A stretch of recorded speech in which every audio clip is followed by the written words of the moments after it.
Hello friends, good morning. स्वागत है आप सबका हमारे यूट्यूब चैनल लर्नर्स क्लासेस में। हम पढ़ रहे थे घटना चक्र पूर्वावलोकन हिस्ट्री 2023 एडिशन का, जिसमें जो है हमारा आज का टॉपिक रहेगा वो रहेगा भक्ति और सूफी आंदोलन। तो चलिए शुरू करते हैं। इससे पहले फ्रेंड्स आपसे रिक्वेस्ट है, आप चैनल पर पहली बार हैं तो प्लीज़ चैनल को सब्सक्राइब कर लीजिएगा, वीडियो को लाइक कर दीजिएगा एंड शेयर करिए। जो भी आपके सजेशन हो उसे कमेंट बॉक्स में ज़रूर बताइएगा। चलिए देखते हैं भक्ति और सूफी आंदोलन को। ये टॉपिक जो है थोड़ा बड़ा है, क्वेश्चंस की संख्या भी थोड़ा ज़्यादा है, तो थोड़ा स्पीड से चलेंगे। चलिए शुरू करते हैं, देखते हैं। भक्ति आंदोलन का उदय जो है ये सर्वप्रथम द्रविड़ देश में हुआ था। वहाँ से उसका प्रचार जो है ये उत्तर भारत में किया गया। और भागवत पुराण में कहा गया कि भक्ति द्रविड़ देश में जन्मी है, कर्नाटक में विकसित हुई है और कुछ काल तक महाराष्ट्र में रहने के बाद गुजरात में पहुंचकर जीर्ण हो गई है। भक्ति आंदोलन का सूत्रपात जो है तो ये दक्षिण भारत में 8वीं सदी में महान दार्शनिक आदि शंकराचार्य के उदय के साथ हुआ, जिन्होंने जो है विशुद्ध अद्वैतवाद का प्रचार किया था। विशुद्ध अद्वैतवाद का प्रचार किसने किया था? शंकराचार्य को। याद रखिए, मैचिंग में बहुत पूछा जाता है। भक्ति आंदोलन को दक्षिण के वैष्णव अलवार संतों के द्वारा और शैव नैनार संतों ने जो है नैनार संतों ने इसे प्रसारित किया था। बाकी भक्ति आंदोलन का पुनर्जन्म जो है तो ये 15वीं-16वीं सदी ईस्वी में हुआ था। भक्ति आंदोलन का पुनर्जन्म ये 15वीं-16वीं सदी में हुआ था, जब इसके नेतृत्व की बागडोर किसने? कबीर, नानक, तुलसी, सूर और मीराबाई ने संभाली थी। मध्यकालीन भारत में सूफियों के उद्भव से जो है समाज में समरसता फैलने में मदद मिलती है। ये सूफी ध्यान साधना और कठोर जो है श्वास नियमन जैसी यौगिक क्रियाओं को करते थे। वे एकांत कठोर यौगिक व्यायाम करते थे। बाकी वो जो है गीतों एवं संगीत का ये सहारा लेते थे। आगे बात करेंगे यहाँ कामरूप जो असम राज्य में स्थित है, वहाँ पर वैष्णव धर्म को लोकप्रिय बनाने का कार्य किसने किया था? ये शंकरदेव ने किया था। एकेश्वरवाद उनके धर्म का मूल उद्देश्य था। वे विष्णु और उनके अवतार कृष्ण को अपना अविष्ट मानते थे। एक शरण संप्रदाय की स्थापना उन्होंने की थी। वे कर्मकांड एवं मूर्ति पूजा दोनों के विरोधी थे। वे असम के चैतन्य के रूप में प्रसिद्ध हैं। इसमें असम के चैतन्य के रूप में। आगे बात करेंगे श्री वल्लभाचार्य। श्री वल्लभाचार्य सोमयाजी कुल के ये तेलुगु ब्राह्मण श्री लक्ष्मण भट्ट के पुत्र थे। इन्होंने जो है रुद्र संप्रदाय के प्रवर्तक विष्णु स्वामी के मत का अनुसरण किया और उसका विकास करके अपना शुद्धाद्वैतवाद मत जो है ये शुद्ध अद्वैतवाद या पुष्टि मार्ग प्रतिष्ठित किया है। ये अग्नि के अवतार माने जाते हैं। कौन? वल्लभाचार्य। आगे बात करेंगे वल्लभाचार्य जी के द्वारा रचित ये महत्वपूर्ण ग्रंथ है ब्रह्मसूत्र या अणुभाष्य और बृहदभाष्य, भागवत की सुबोधिनी टीका, भागवत तत्वदीप निबंध, पूर्व मीमांसा भाष्य, गायत्री भाष्य, पत्रावलंबन, दशम स्कंध और अनुक्रमणिका। ये त्रिविधि नामावली आदि इनके ग्रंथ हैं। द्वैतवाद के प्रवर्तक है माधवाचार्य। विशिष्ट दैत्यवाद के प्रवर्तक है रामानुजाचार्य, जबकि दैत्यवाद के प्रवर्तक है निम्बार्काचार्य।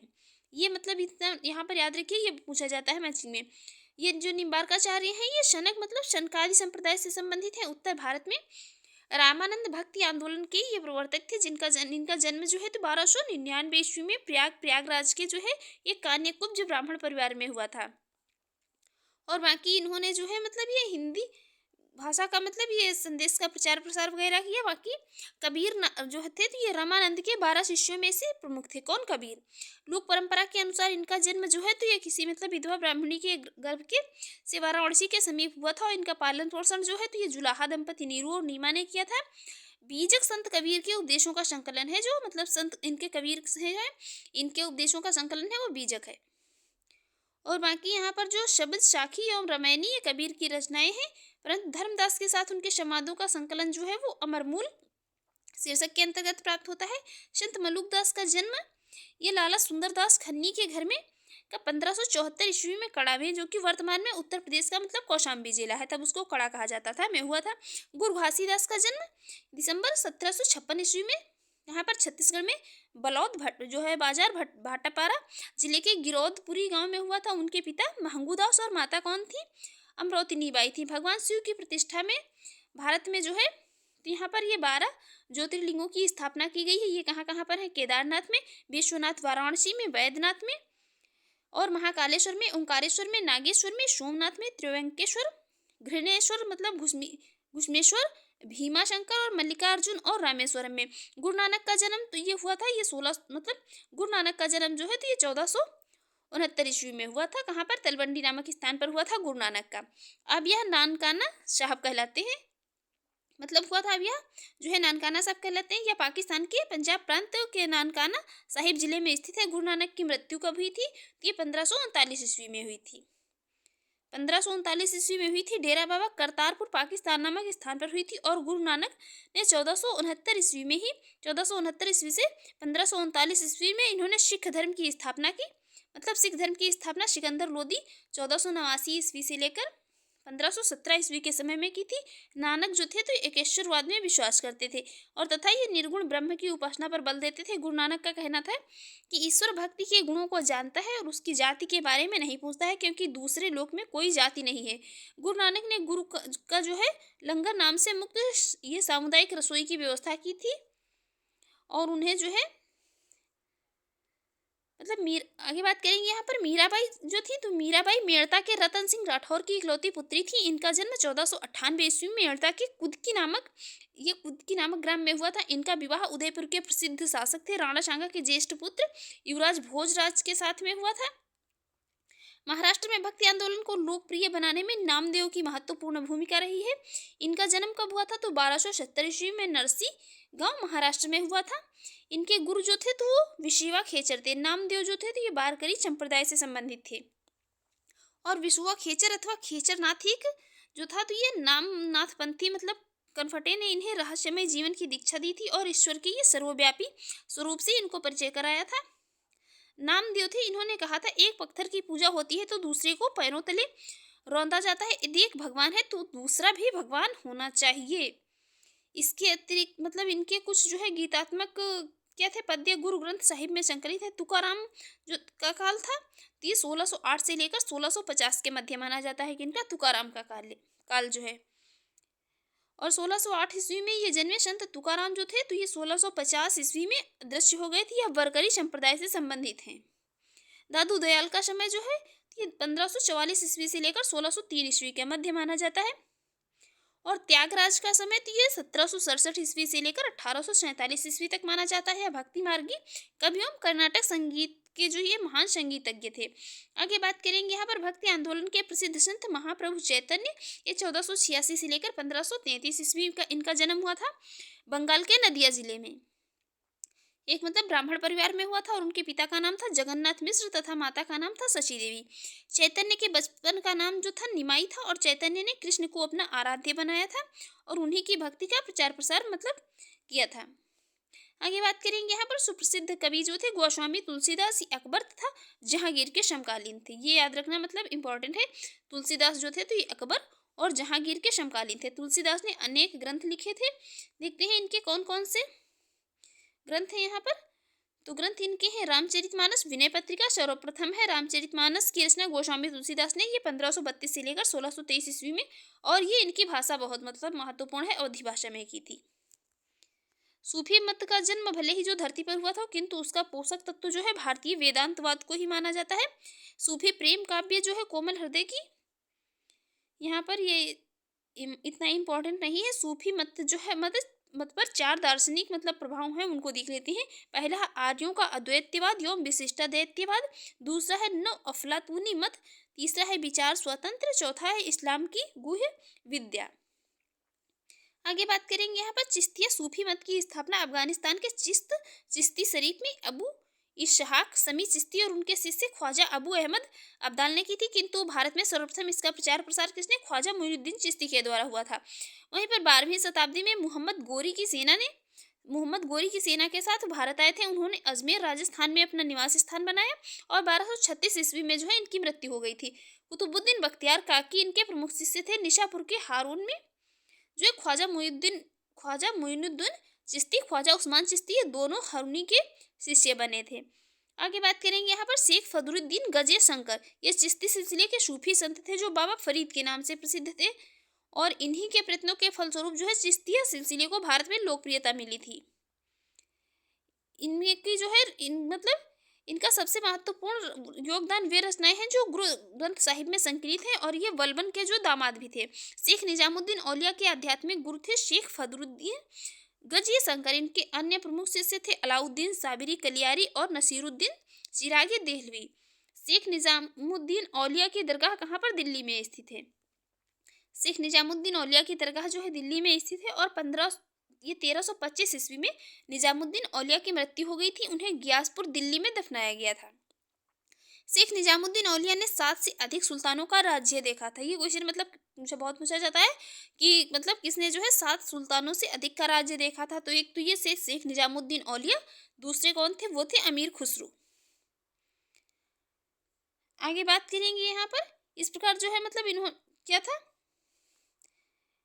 ये जो थे इनसे मतलब अलाउद्दीन खिलजी क्या थे, मतलब ये मिलना चाहते, इन्होंने सुल्तानों का राज्य देखा था।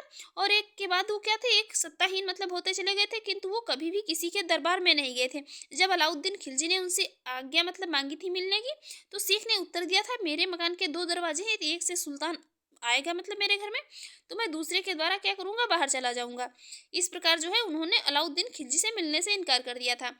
वे महबूब इलाही और सुल्तान उल औलिया मतलब संतों के राजा के नाम से प्रसिद्ध थे। चिश्ती शाखा के अंतिम सूफियों में शेख सलीम चिश्ती का नाम जो है उल्लेखनीय है। इनके पिता का नाम था शेख बहाउद्दीन।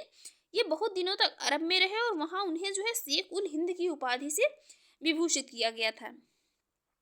फिर उसके बाद जो है वे भारत लौट आए और आगरा से लगभग 37 किमी दूरी पर स्थित सीकरी नामक स्थान पर रहने लगे, जिससे अकबर ने अपना प्रसिद्ध नगर फतेहपुर सीकरी का स्वरूप प्रदान किया है। और कहा जाता है कि जहांगीर का जन्म जो है शेख सलीम चिश्ती के आशीर्वाद से हुआ था। और चिश्ती सिलसिले का प्रभाव क्षेत्र जो है दिल्ली और आसपास के क्षेत्रों में है। जबकि वहीं पर सुहरावर्दी सिलसिले का प्रभाव कहाँ पर है, तो ये सिंध क्षेत्र में है। फिरदौसी सिलसिला जो है चिश्ती सिलसिले का ही भाग था, जिसका प्रभाव बिहार क्षेत्र में है। आगे बात करेंगे यहाँ पर किसकी, ये कादिरी शाखा के सर्वप्रथम संस्थापक बगदाद के शेख मुहिउद्दीन अब्दुल कादिर जिलानी थे। इन जिनकी जो है गणना इस्लाम के महान संतों में की जाती है। शेख अब्दुल कादिर जिलानी की प्रमुख उपाधियां थी कौन कौन सी, तो महबूब शुमानी ईश्वर का प्रेमी, ये पीराने पीर संतों के प्रधान, पीर दस्तगीर ये मतलब मददगार संत आदि। भारत में सर्वप्रथम इस शाखा का प्रचार जो है तो शाह नियामतुल्ला और मखदूम जिलानी ने किया था। मखदूम जिलानी ने जो है उच्च को शिक्षा का अपना केंद्र बनाया था।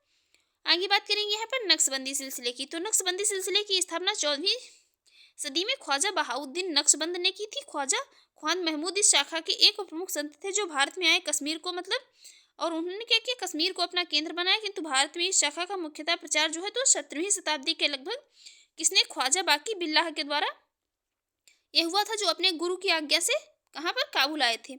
शेख अहमद सरहिंदी इनके प्रमुख शिष्य थे, जो मुजद्दिद अर्थात जो कि मतलब इस्लाम धर्म के सुधारक के नाम से भी प्रख्यात थे। उन्होंने बजहत उल सुहूद मतलब कि प्रत्यक्षवादी दर्शन का प्रतिपादन किया। यह सिलसिला शमा संगीत के विरुद्ध था। सूफियों में सबसे अधिक जो कट्टरवादी सिलसिला था, यही जो है यह सबसे अधिक कट्टरवादी सिलसिला था सूफियों में। इन्होंने जो है अकबर की उदार नीतियों का विरोध किया था। औरंगजेब इसी सूफी सिलसिले का अनुयायी था। सूफी संत शाह मोहम्मद गौस ने कृष्ण को औलिया के रूप में स्वीकार किया था। वह सत्तारी सिलसिले का सबसे जो है प्रसिद्ध संत था। मुगल बादशाह थे हुमायूं तथा तानसेन से उनका घनिष्ठ संबंध था। मोहम्मद गौस की प्रसिद्ध रचना है जवाहिर-ए-खम्स। ये मोहम्मद गौस की प्रसिद्ध रचना है, जिसमें उन्होंने अपनी आध्यात्मिक खोज को अभिव्यक्त किया है। उन्होंने हठ योग की पुस्तक अमृत कुंड का अनुवाद बहत अल हयात के नाम से किया है। आगे बात करेंगे यहाँ पर सूफी संतों के निवास स्थान को खानकाह कहते थे। ये जो सूफी संत होते थे, इनके रहने का स्थान जो होता था उसे खानकाह। शमा एक सूफी संगीत समारोह का नाम था। शेख सूफीवाद में शिक्षण और मार्गदर्शन के लिए अधिकृत व्यक्ति को कहते थे। इस्लाम के धार्मिक जो कानूनों के विद्वान होते थे उनको उलेमा कहा जाता था। ये प्रेम वाटिका काव्य ग्रंथ की रचना रसखान ने की थी। इसमें उन्होंने कृष्ण के जीवन को पंक्तिबद्ध किया है। सुजान रसखान भी इनकी एक प्रसिद्ध रचना है। और रसखान की भाषा जो रसखान की थी तो वो विशुद्ध ब्रज भाषा थी। आगे बात करेंगे यहाँ पर ये 12 मास की रचना जो है ये मलिक मोहम्मद जैसी ने की थी। जैसी की रचनाएं हैं पद्मावत, अखरावट और आखिरी कलाम। 12 मास पद्मावत का ही एक भाग है और पद्मावत का संबंध है किससे, रानी पद्मिनी से। आगे बात करेंगे उत्तर प्रदेश के बाराबंकी में स्थित देवा शरीफ में प्रसिद्ध ये सूफी संत हाजी वारिस अली शाह की मजार स्थित है। ये ईसा मसीह जो जीसस क्राइस्ट का जन्म है तो वेथलेहम नामक नगर में हुआ था। ईसाई मान्यता के अनुसार जो है ये अपना कोई कहानी है कि ईसा मसीह सूली पर चढ़ाए जाने के तीसरे दिन जो है पुनः जीवित हो गए थे और इसी की याद में ईस्टर त्यौहार मनाया जाता है। बाकी गुड फ्राइडे ईसा मसीह के ये शहीदी दिवस के रूप में ईसाइयों के द्वारा मनाया जाता है। बाइबल इनकी मतलब बाइबल के अनुसार जो है ईसा मसीह को फ्राइडे के दिन ही सूली दी मतलब फांसी दी गई थी। और असीसी संत फ्रांसिस ये 1181 से लेकर 1226 ऐसे ईसाई संत थे जो पशु पक्षियों से मतलब प्रेम के लिए विख्यात थे। आगे बात करेंगे यहाँ पर वेटिंगटन सिटी यूरोप महाद्वीप में स्थित स्थल रुद्र संप्रभु देश है और इसका कुल क्षेत्रफल कितना है 44 हेक्टेयर है, जो विश्व का सबसे छोटा मतलब स्वतंत्र देश है। यह रोम के बिशप जिन्हें पोप भी कहा जाता है के द्वारा शासित है। इसे रोमन कैथोलिक चर्च की राजधानी के रूप में भी जाना जाता है। और मदीना जो है ये पश्चिमी सऊदी अरब के हिजाज क्षेत्र में स्थित शहर है और यह मक्का के बाद इस्लाम धर्म का दूसरा पवित्रतम शहर है। पहला कौन है? पहला है मक्का, जो कि जहाँ जन्म हुआ था किनका? हजरत मोहम्मद साहब का। अब हम बात करेंगे क्वेश्चन की। देखते हैं पहला क्वेश्चन है भक्ति आंदोलन का प्रारंभ किया गया था। तो ये किया गया था आलवार संतों के द्वारा। भक्ति आंदोलन का ये सर्वप्रथम कहाँ पर मतलब द्रविड़ देश में हुआ था और वहाँ यहीं उसका प्रचार प्रसार हुआ। भागवत पुराण में कहा गया है कि भक्ति द्रविड़ देश में जन्मी है, कर्नाटक में विकसित हुई है और कुछ काल तक महाराष्ट्र में रहने के बाद गुजरात में पहुंचकर जीर्ण हो गई है। यहीं पर ये 8वीं सदी में महान दार्शनिक आदि शंकराचार्य के उदय के साथ हुआ था भक्ति आंदोलन का सूत्रपात, जिन्होंने विशुद्ध अद्वैतवाद का प्रचार किया। और भक्ति आंदोलन को दक्षिण के वैष्णव आलवार संतों और नयनार संतों ने इसे प्रसारित किया है। नेक्स्ट है भक्ति संस्कृत का भारत में पुनर्जन्म हुआ। ये पुनर्जन्म हुआ था 15वीं और 16वीं शताब्दी ईस्वी में। इसकी नेतृत्व मतलब किसने किया था? कबीर, नानक, तुलसी, सूर्य और मीराबाई ने संभाला था इसका। नेक्स्ट है बुद्ध और मीराबाई के जीवन दर्शन में मुख्य साम्य था। तो मुख्य साम्य इनके जीवन में एक ये था बुद्ध और मीराबाई दोनों के कि संसार दुखपूर्ण है। इन्होंने जो है बुद्ध और मीराबाई के जीवन दर्शन में मुख्य साम्य यह था कि दोनों ने दुखपूर्ण माना है संसार को। दुख बौद्ध धर्म के 4 आर्य सत्यों में प्रथम है। इसके बौद्ध धर्म के 4 मतलब आर्य सत्य हैं जिसमें दुख प्रथम है। नेक्स्ट है कोई व्यक्ति किसी व्यक्ति से उसका धर्म, संप्रदाय या जाति ना पूछे, यह कथन दिया था किसने? रामानंद ने। नेक्स्ट है सभी भक्ति संतों के मध्य एक समान विशेषता थी कि उन्होंने अपनी वाणी को उसी भाषा में लिखा है जिसे उनके भक्त समझते हैं। यह मतलब भक्ति संतों के मध्य एक जो है मतलब विशेषता थी। देखते हैं नेक्स्ट क्वेश्चन। यहाँ पर मतलब क्या था? वो सभी मतलब अपनी भाषा भक्ति आंदोलन के जो संत थे मतलब तो इनका आचार मतलब बहुत ऊंचा होता था और ये कई देशों का भ्रमण वगैरह भी करते थे और ये संत मतलब ये साधारण भाषाओं का प्रयोग करते थे। देखते हैं नेक्स्ट है मध्ययुगीन भारत के धार्मिक इतिहास के संदर्भ में सूफी संत निम्नलिखित में से किस तरह के आचरण का निर्वाह करते थे? तो ये निर्वाह करते थे सूफी संत जो होते थे ध्यान साधना और श्वास नियमन का करते थे, एकांत में कठोर यौगिक व्यायाम भी करते थे, श्रोताओं में आध्यात्मिक हर्षोन्माद उत्पन्न करने के लिए ये पवित्र गीतों का गायन भी करते थे। तो यहाँ पर तीनों ऑप्शन जो है सही हो जाएंगे, राइट आंसर हो जाएगा ऑप्शन डी। देखेंगे नेक्स्ट क्वेश्चन है कामरूप में वैष्णव धर्म को लोकप्रिय बनाया था। ये किसने बनाया? शंकरदेव ने। नेक्स्ट है सुप्रसिद्ध मध्यकालीन संत शंकरदेव संबंधित थे। तो शंकरदेव का संबंध था किससे? वैष्णव संप्रदाय से संबंधित थे शंकरदेव। नेक्स्ट है असम एवं कूच बिहार में वैष्णव धर्म का प्रवर्तन किसने किया? ये किया था किसने? शंकरदेव ने किया था। नेक्स्ट है रामानुजाचार्य किससे संबंधित? तो रामानुजाचार्य जो है तो इनका संबंध है विशिष्टाद्वैतवाद से। देख लेते हैं इसके एक्सप्लेन। वैष्णव आचार्य रामानुजा भक्ति आंदोलन के प्राचीनतम प्रचारक थे। इन्होंने सगुण ईश्वर की उपासना पर बल दिया है। उनके मत को विशिष्टाद्वैत जो है कहा जाता है, जिसका अर्थ है ब्रह्म अर्थात ईश्वर अद्वैत होते हुए भी जीव तथा जगतीय शक्तियों द्वारा विशिष्ट है।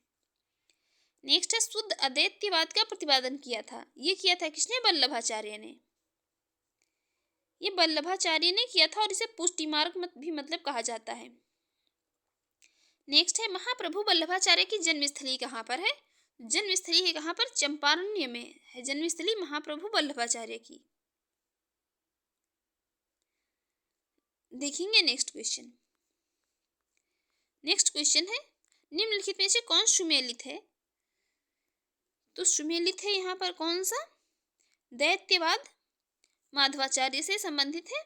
बाकी यहाँ पर देख लेते हैं और को दैत्यवाद के प्रवर्तक है माधवाचार्य, वहीं अदैत्यवाद के शंकराचार्य हैं, विशिष्ट अदैत्यवाद के रामानुजाचार्य हैं, शुद्ध अदैत्यवाद के वल्लभाचार्य हैं और दैत्यवाद के प्रवर्तक कौन है? निम्बार्काचार्य, जो कि सनक सनकादि संप्रदाय से संबंधित हैं। और इसी प्रकार जो अन्य संप्रदायों में तुकाराम जो है ये वरकरी संप्रदाय से और रामदास धरकरी संप्रदाय से संबंधित हैं। नेक्स्ट यहाँ पर भी मतलब पूछा गया है कौन किससे संबंधित है, तो देख लेते हैं। वल्लभाचार्य पुष्टि मार्ग से संबंधित है, रामानुजा विशिष्ट दैत्य से और माधवाचार्य दैत्यवाद से, शंकर जो है ये अद्वैत्यवाद से संबंधित हैं। नेक्स्ट यहाँ पर भी मतलब 2 सूचियां दी हैं, पूछ है कौन किससे संबंधित है।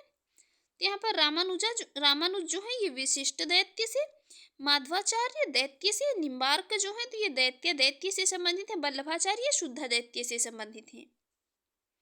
नेक्स्ट है 2 स्टेटमेंट दिए हैं। पहला है बीजक संत दादू दयाल के उपदेशों का एक संकलन है, तो ये बीजक कबीर का है कि दादू का है।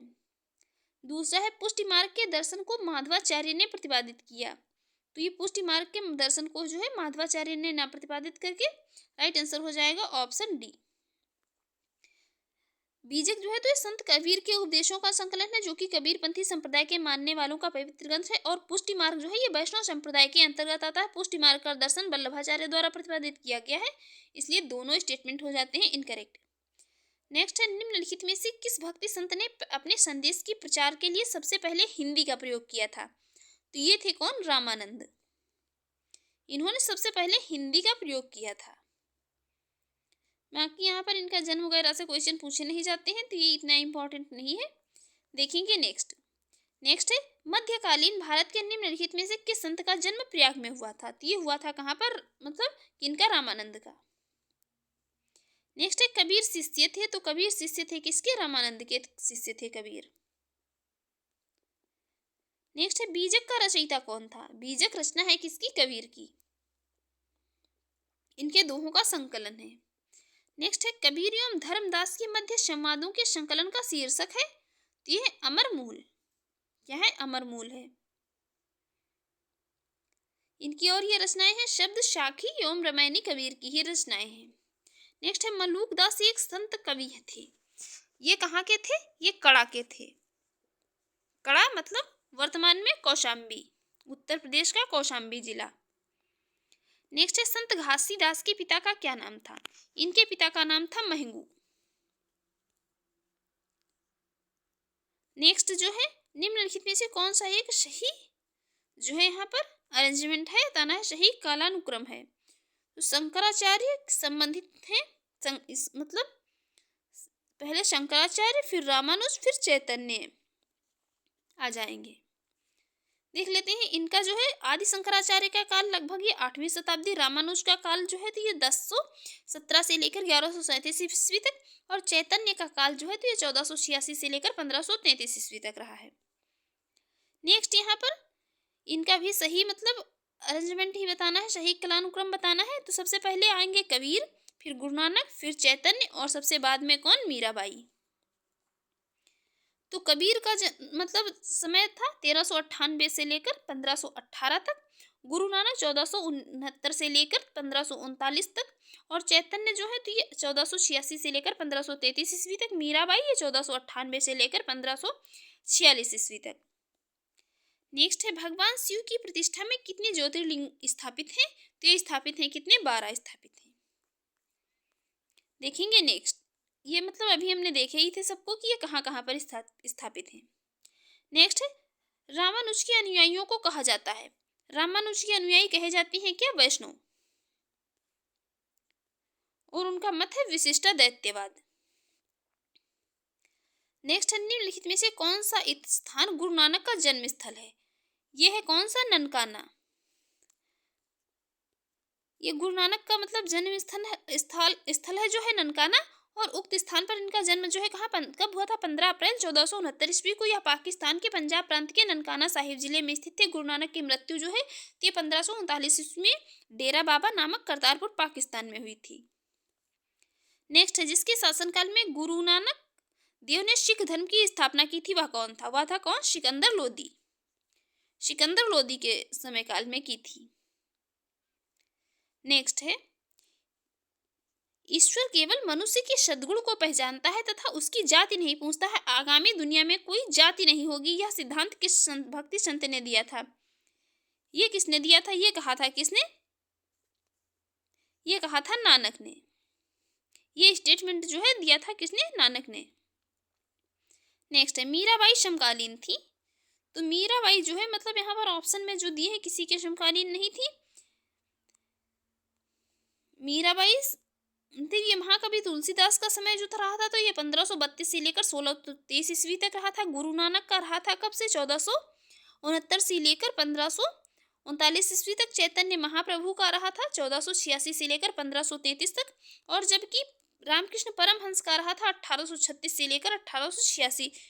तो ये इनके मतलब समकालीन नहीं थे, मतलब ये इनके समकालीन थी, बाकी ये रामकृष्ण परमहंस के समकालीन नहीं थी। तो यहाँ पर क्वेश्चन यही पूछा जा रहा है, मीराबाई समकालीन थी किसके? तो यहाँ पर ये तुलसीदास, गुरु नानक और चैतन्य महाप्रभु के समकालीन थी, बाकी रामकृष्ण के समकालीन नहीं थी। तो यहाँ पर मतलब आंसर तीनों हो सकते हैं। देखते हैं नेक्स्ट है, प्रसिद्ध भक्त कवित्री मीरा के पति का नाम क्या था? तो इनका नाम था राजकुमार भोजराज। नेक्स्ट है, राग गोविंद के रचनाकार। राग गोविंद की रचना है किसकी? मीराबाई की। इनकी रचनाएं हैं, इनके द्वारा ये रचित ग्रंथ हैं कौन कौन से? नरसिंह जी का मायरा, गीत गोविंद टीका, राग गोविंद और राग सोरठा।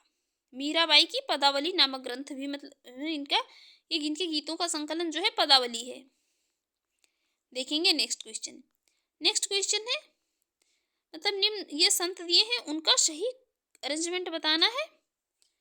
तो सबसे पहले होंगे नामदेव, फिर होंगे कबीर, फिर होंगे नानक और सबसे बाद में कौन? मीराबाई। कबीरदास का समय था 1398 से 1518 तक। नामदेव का रहा था 1270 से लेकर 1350 तक। मीराबाई का 1498 से लेकर 1546 तक। और गुरु नानक देव का समय रहा था 1469 से लेकर 1539 के मध्य में। नेक्स्ट, निम्नलिखित में से कौन इस्लाम से प्रभावित था? इस्लाम से प्रभावित थे कौन? नामदेव इस्लाम से प्रभावित थे। देखेंगे नेक्स्ट क्वेश्चन है, निम्नलिखित जो है भक्ति संतों पर विचार कीजिए और बताना है उस समय उपदेश देते जब लोधी वंश का पतन हुआ तब बाबर सत्तारूढ़ हुआ। लोधी वंश का पतन हुआ और बाबर सत्तारूढ़ हुआ तो उपदेश कौन देता था? गुरु नानक, क्योंकि समय था वहां पर 1469 से लेकर 1539 तक का। और लोधी वंश का पतन हुआ था कब? 1526 में। और जब मतलब बाबर ने पानीपत के प्रथम युद्ध में इब्राहिम लोदी को पराजित किया था उस समय गुरु नानक उपदेश देते थे। देखेंगे नेक्स्ट है, दो सूचियां दी हुई हैं, एक तरफ भक्ति संत दिए हैं, एक तरफ उनके जो है व्यवसाय दिए हैं। देखते हैं किसका व्यवसाय कौन सा था। नामदेव दर्जी थे, कबीर जुलाहा से मतलब दंपति से संबंधित थे, रविदास जो है तो ये मोची से संबंध रखते थे, सेना जो है ये नाई से संबंधित थे। नेक्स्ट है, चैतन्य महाप्रभु किस संप्रदाय से संबंध है? इनका संबंध है वैष्णव से। देखते हैं नेक्स्ट है, तुलसीदास किसके समकालीन थे? तुलसीदास समकालीन थे किसकी? अकबर तथा जहांगीर के। तुलसीदास अकबर तथा जहांगीर के समकालीन थे।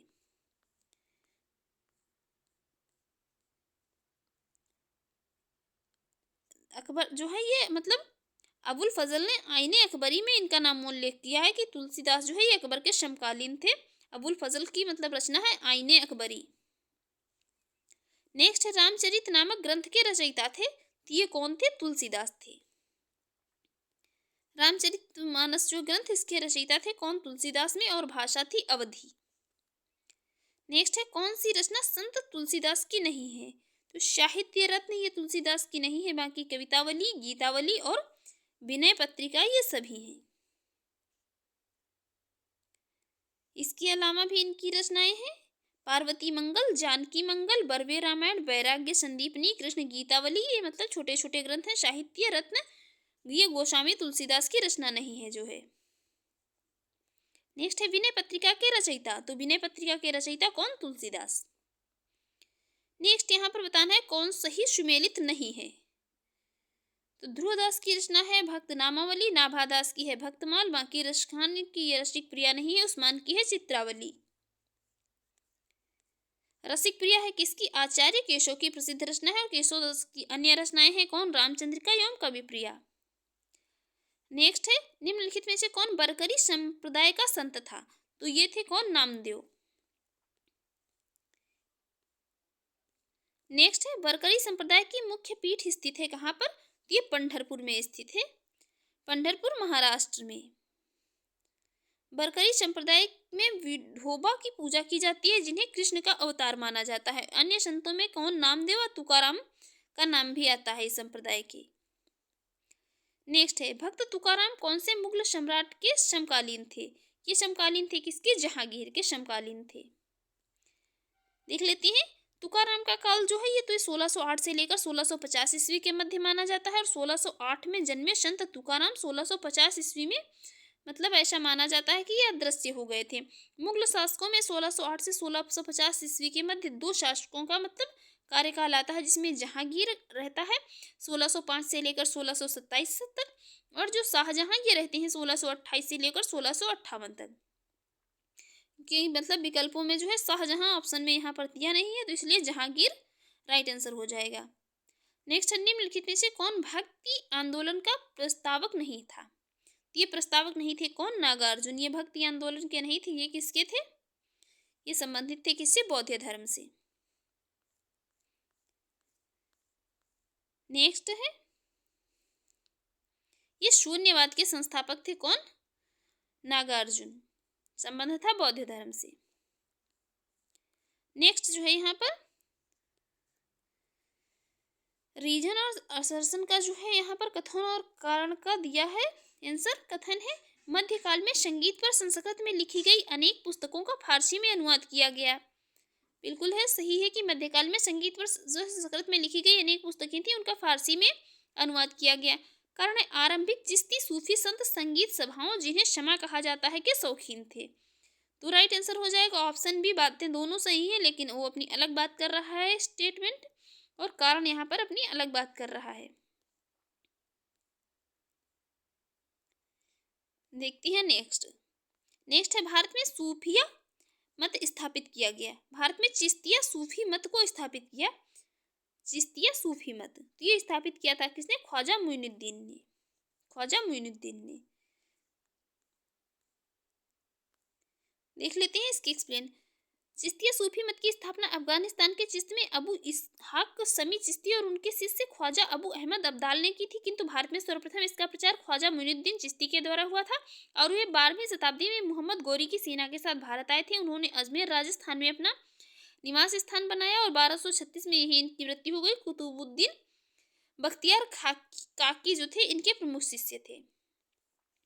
देखेंगे नेक्स्ट क्वेश्चन। नेक्स्ट क्वेश्चन है भारत में चिश्तिया संप्रदाय का प्रथम सूफी संत था, तो ये कौन थे? शेख मोइनुद्दीन चिश्ती थे। नेक्स्ट है यहाँ पर निम्नलिखित सूफी संतों में कौन एक सर्वप्रथम अजमेर में बसा था? तो ये बसे थे कौन? शेख मोइनुद्दीन चिश्ती। नेक्स्ट है निम्नलिखित में से कौन सूफीवाद की चिश्तिया शाखा का संस्थापक था? तो ये कौन थे? शेख मोइनुद्दीन चिश्ती थे। कौन थे? यहाँ पर सूफीवाद की जो चिश्तिया शाखा का ये संस्थापक की बात हो रही है, तो ये थे कौन? ख्वाजा अबू अब्दाल थे। ख्वाजा अबू अब्दाल थे, ना कि ये कौन? शेख मोइनुद्दीन। देखेंगे नेक्स्ट क्वेश्चन। नेक्स्ट है ख्वाजा मोइनुद्दीन चिश्ती किसके शिष्य थे? ख्वाजा मोइनुद्दीन चिश्ती जो है ये किसके शिष्य थे? ये शिष्य थे ख्वाजा उस्मान हारूनी के। देखते हैं नेक्स्ट। नेक्स्ट जो है यहाँ पर है इसकी एक्सप्लेन देख लेते हैं। ख्वाजा मोइनुद्दीन चिश्ती का जन्म जो है ये अफगानिस्तान के दक्षिणी प्रांत सिजिस्तान या सिस्तान में लगभग कब 1138 से 1139 ईस्वी में हुआ था। बाद में इनके माता पिता वे खुरासान प्रांत में बस गए और निशापुर के हारून में ख्वाजा मोइनुद्दीन चिश्ती ख्वाजा उस्मान चिश्ती हारून के ये शिष्य बन गए थे। नेक्स्ट है ख्वाजा मोइनुद्दीन चिश्ती शिष्य थे, ये शिष्य थे किसके? तो ख्वाजा उस्मान हारूनी के थे। नेक्स्ट यहाँ पर है अजमेर में ख्वाजा मोइनुद्दीन चिश्ती की दरगाह पर नजर मतलब जिसे भेंट भेजने वाले प्रथम मराठा सरदार कौन थे? तो प्रथम मराठा सरदार थे कौन? राजा साहू शिवाजी के पौत्र थे। नेक्स्ट है शेख निजामुद्दीन औलिया शिष्य थे किसके? ये शिष्य थे किसके? बाबा फरीद के। शेख निजामुद्दीन औलिया, इन्हें बाबा फरीद के नाम से भी जो है जाना जाता था। नेक्स्ट है शेख निजामुद्दीन औलिया की दरगाह स्थित है। ये दरगाह कहाँ पर? दिल्ली में स्थित है। ये कहाँ पर स्थित है? दिल्ली में स्थित है। और यहीं पर जो है उन्हें गियासपुर दिल्ली में ही दफनाया गया है। तो कहीं कहीं कभी मतलब जो है ऑप्शन में ज़्यादा अगर डीप में पूछेगा तो गियासपुर भी दे सकता है, तो गियासपुर याद रखिए। नेक्स्ट है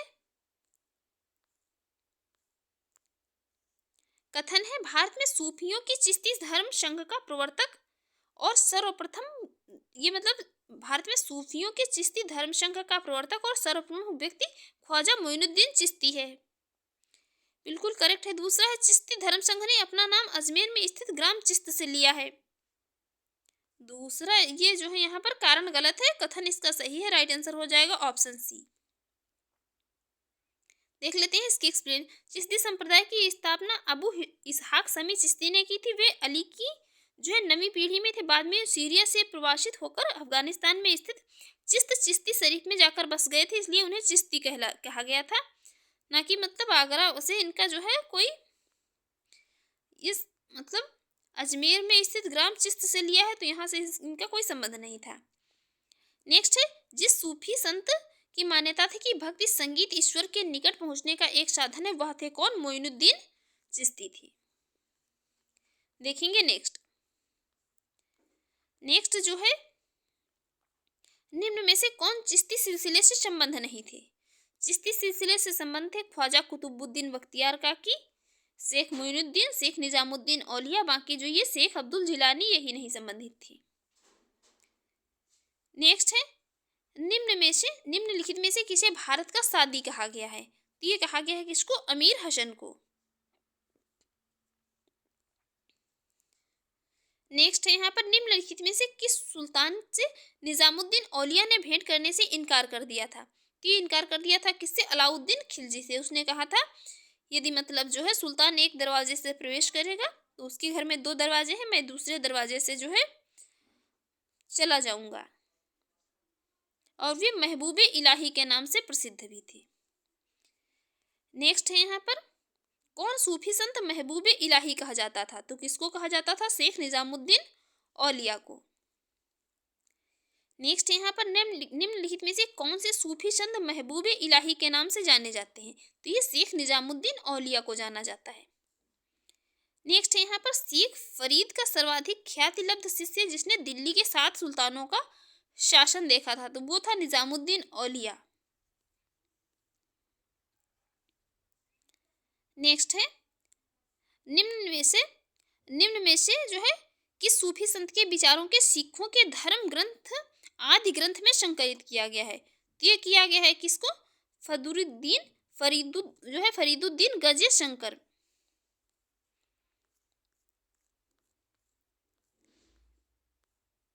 देखते हैं नेक्स्ट है यहाँ पर प्रसिद्ध संत सलीम चिश्ती रहते थे। प्रसिद्ध संत थे सलीम चिश्ती, ये रहते थे कहाँ पर? फतेहपुर सीकरी में रहते थे। नेक्स्ट है निम्नलिखित में से किसे शेख उल हिंद की पदवी प्रदान की गई थी? तो शेख उल हिंद की पदवी प्रदान की गई थी किसे? शेख सलीम चिश्ती को। नेक्स्ट निम्नलिखित में से किस चिश्ती संत को चिरागे दिल्ली कहा जाता था? तो ये कहते थे नसरुद्दीन को चिरागे दिल्ली। ये शेख नसरुद्दीन शेख निजामुद्दीन औलिया की ये प्रमुख शिष्य थे और यह अपनी पदवी चिरागे दिल्ली अर्थात दिल्ली के चिराग के नाम से अधिक प्रसिद्ध थे। देखेंगे नेक्स्ट यहाँ पर निम्नलिखित में से कौन सही सुमेलित नहीं है? पहला शेख मोइनुद्दीन चिश्ती, ये अजमेर से संबंधित थे। शेख बुरहानुद्दीन गरीब, ये दौलताबाद से संबंधित थे। शेख मोहम्मद हुसैनी, ये गुलमर्गा से संबंधित थे। बाकी शेख निजामुद्दीन औलिया, ये मुल्तान से इनका कोई जो है संबंध नहीं था। देख लेते हैं इसकी एक्सप्लेन। सीख निजामुद्दीन औलिया चिश्ती संप्रदाय के सूफी संत थे। इन्हें महबूब ए इलाही भी कहा जाता है। इनका जन्म बदायूं उत्तर प्रदेश में हुआ था। प्रारंभ में बाबा फरीद के साथ अजोधन पाकिस्तान में रहे और बाद में दिल्ली आए। दिल्ली में स्थित निजामुद्दीन औलिया का मकबरा सूफी काल की एक पवित्र दरगाह है। कहाँ से? दिल्ली में, ना कि जो है मुल्तान। नेक्स्ट यहाँ पर दो सूचियां दी हैं, देखते हैं यहाँ पर। ये ख्वाजा मोइनुद्दीन चिश्ती, तो ये चिश्तिया संप्रदाय से। शेख अहमद सरहिंदी, ये नक्शबंदिया से। दारा शिकोही, ये कादिरिया से। और शेख सहाबुद्दीन है जो ये सुहरावर्दिया से संबंधित हैं। नेक्स्ट यहाँ पर देख लेते हैं, दो स्टेटमेंट इधर दिए हैं, देखते हैं क्या कोई स्टेटमेंट इधर भी, हाँ इधर भी दो इधर है, दो इधर है, 4 स्टेटमेंट दिए हैं। बताना है कौन सा स्टेटमेंट यहाँ पर करेक्ट होगा। तो पहला, भारतीय इतिहास के सूफीवाद के संदर्भ में बताना है। पहला है शेख अहमद सरहिंदी इब्राहिम लोदी का समकालीन था। शेख अहमद सरहिंदी इब्राहिम लोदी का समकालीन कैसे हो जाएगा? दूसरा है शेख नसीरुद्दीन चिराग, ये दिल्ली शेख निजामुद्दीन औलिया का शिष्य था। दूसरा स्टेटमेंट करेक्ट है। देखते हैं तीसरा स्टेटमेंट क्या है। तीसरा स्टेटमेंट है औरंगजेब शेख सलीम चिश्ती का समकालीन था। कब औरंगजेब था और कब सलीम चिश्ती था, तो ये समकालीन कैसे हो जाएगा? फोर्थ स्टेटमेंट है, भारत में सूफियों की कादिरी पद्धति जो है सबसे पहले शेख नियामतुल्ला और मखदूम मोहम्मद जिलानी द्वारा लागू की गई थी। तो यहाँ पर दूसरा और चौथा स्टेटमेंट करेक्ट हो जाएगा। राइट आंसर हो जाएगा ऑप्शन डी। देख लेते हैं इसकी एक्सप्लेन एक बार। शेख अहमद सरहिंदी जो मुजैद अलिफ सानी के नाम से प्रसिद्ध थे, नक्शबंदी सिलसिला के प्रसिद्ध संत थे। वे अकबर और जहांगीर के समकालीन थे। उन्होंने ईश्वर के साथ एकत्व, वहदत उल वजूद के रहस्यवादी दर्शन के स्थान पर प्रत्यक्षवादी दर्शन, वहदत उल जो है सुफूद का प्रतिपादन किया था। शेख नसीरुद्दीन चिराग दिल्ली ख्वाजा निजामुद्दीन औलिया के मुख्य शिष्यों में एक थे। इन्होंने अपने पीर गुरु के उपदेशों का प्रचार किया, क्योंकि ये इतने उदार प्रवृत्ति के नहीं हो सके। अकबर शेख सलीम चिश्ती का समकालीन था। अकबर शेख सलीम चिश्ती का समकालीन था। कादिरी शाखा के सर्वप्रथम संस्थापक बगदाद के शेख ये मुआउद्दीन अब्दुल कादिर जिलानी थे, जिनकी गणना इस्लाम के महान संतों में की जाती है। भारत में सर्वप्रथम इस शाखा का प्रचार जो है तो ये शाह नियामतुल्ला और मखदूम जिलानी ने किया था। मखदूम जिलानी ने उच्च को अपना शिक्षा केंद्र बनाया था। नेक्स्ट है यहाँ पर, हठ योग के संदर्भ में निम्नलिखित में से कौन से कथन सही हैं? ठीक है, पहला स्टेटमेंट, हठ योग जो है नाथ पंथियों द्वारा अपनाया जाता था। हठ योग नाथ पंथियों के द्वारा अपनाया जाता था। हठ योग क्रिया को सूफी संतों ने भी अपनाया था। दोनों स्टेटमेंट यहाँ पर करेक्ट हो जाएंगे। देखते हैं नेक्स्ट है यहाँ पर, निम्नलिखित कथनों पर विचार कीजिए। पहला स्टेटमेंट है, संत निम्बार्क अकबर के समकालीन थे। संत निम्बार्क जो है ये अकबर के समकालीन नहीं थे। दूसरा है, संत कबीर शेख अहमद सरहिंदी से अत्यधिक प्रभावित थे। कौन? संत कबीर जो है ये शेख अहमद सरहिंदी से भी। यहाँ पर दोनों स्टेटमेंट इनकरेक्ट हो जाएंगे। राइट आंसर होगा ऑप्शन डी।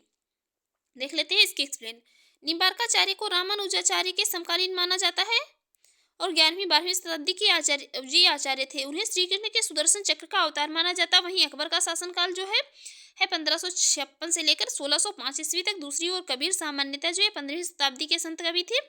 यद्यपि ये मतलब विवादित है, फिर भी ये 1398 से लेकर 1518 ईस्वी माना जाता है।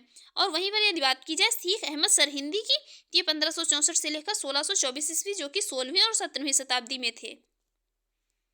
इसलिए जो है क्या दोनों स्टेटमेंट इनकरेक्ट हैं। नेक्स्ट है, निम्नलिखित में से कौन सूफी संत थे? सूफी संत थे कौन? निजामुद्दीन औलिया और मोइनुद्दीन चिश्ती। रहीम और रस खान जो है ये सूफी संत नहीं थे। देख लेते हैं इनकी एक्सप्लेन एक बार। ख्वाजा निजामुद्दीन औलिया और मोइनुद्दीन चिश्ती ये चिश्ती सिलसिले के सूफी संत थे। भारत में सर्वप्रथम चिश्ती सिलसिले का प्रचार ख्वाजा मोइनुद्दीन चिश्ती के द्वारा किया गया था और इन्होंने जो है अपना केंद्र बनाया था अजमेर को। निजामुद्दीन औलिया अपने उदार और सहिष्णु दृष्टिकोण के कारण महबूबे इलाही के नाम से जाने जाते थे। उन्होंने योग की प्राणायाम की पद्धति इस हद तक अपनाई थी कि वे योग सिद्धि कहे जाने लगे थे। रहीम और रस खान जो है मध्यकालीन भक्ति धारा के हिंदी साहित्य के प्रसिद्ध कवि थे। रस खान ने प्रेम वाटिका नामक प्रसिद्ध ग्रंथ की रचना की है, ना कि ये सूफी से मतलब संबंधित थे। नेक्स्ट है निम्नलिखित सूफीवाद के सिलसिले में कौन जो है संगीत के विरुद्ध था? तो संगीत के विरुद्ध थे कौन? नक्शबंदियाँ। बाकी चिश्तिया, कादरिया और सुहरावर्दिया ये सभी उसके पक्ष में थे। देखेंगे नेक्स्ट क्वेश्चन यहाँ पर। नेक्स्ट है अति कट्टरपंथी सूफी संप्रदाय था, ये था कौन? नक्शबंदी संप्रदाय था, तो ये अति मतलब कट्टरपंथी था। नेक्स्ट है निम्नलिखित युग्म में से गलत युग्म को पहचानिए। सुहरावर्दी संबंधित थे सिंध से, फिरदौसी बिहार से, दिल्ली से और दोआब से कौन? चिश्ती। बाकी ये औलिया मध्य प्रदेश से संबंधित नहीं थे। देख लेते हैं इनका प्रभाव कहाँ पर था। चिश्ती सिलसिले का प्रभाव क्षेत्र दिल्ली और आसपास के क्षेत्रों में था, जबकि सुहरावर्दी सिलसिले का प्रभाव क्षेत्र के सिंध में था, और फिरदौसी सिलसिला जो है चिश्ती सिलसिले का ही भाग था, जिसका प्रभाव बिहार क्षेत्र में था। औलिया कोई सिलसिला नहीं है, बल्कि यह दिल्ली के प्रमुख संत निजामुद्दीन को मिली उपाधि है। निजामुद्दीन औलिया का प्रभाव कहाँ पर था? दिल्ली क्षेत्र में था। नेक्स्ट, निम्नलिखित सूफियों में से किसने कृष्ण को औलिया के रूप में माना था? यह माना था शाह मोहम्मद गौस ने।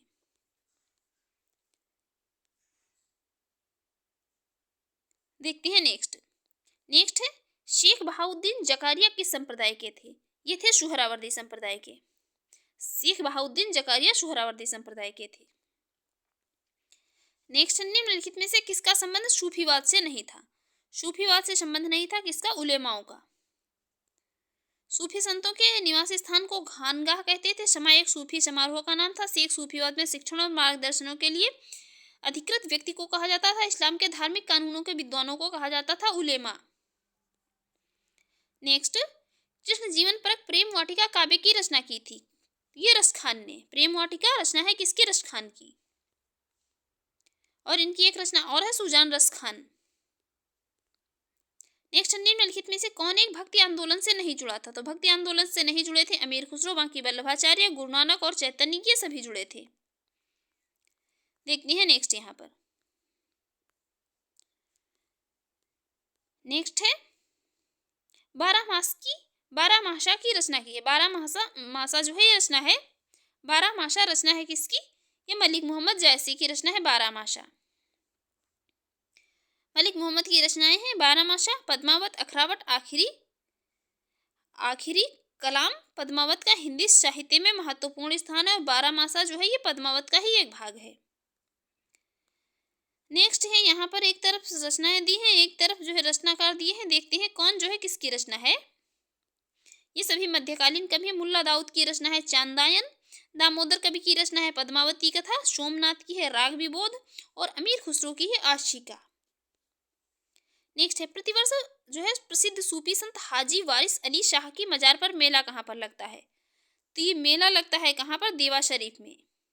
ये वाला इम्पोर्टेंट है, ये पूछ लिया जाता है। या उत्तर प्रदेश के बाराबंकी स्थित है, मतलब बाराबंकी जिले में देवा शरीफ। यही सूफी संत हाजी वारिस अली शाह की मजार पर मेला मतलब है, यहीं पर प्रतिवर्ष मेला लगता है।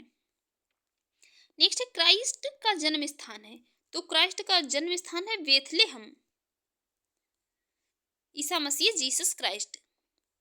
नेक्स्ट है ईस्टर त्योहार के पीछे ईसाइयों की भावना है। ईसाइयों की भावना है कि इस दिन जो है वो ईसा मसीह जो थे, ईसा पुनर्जीवित हो गए थे।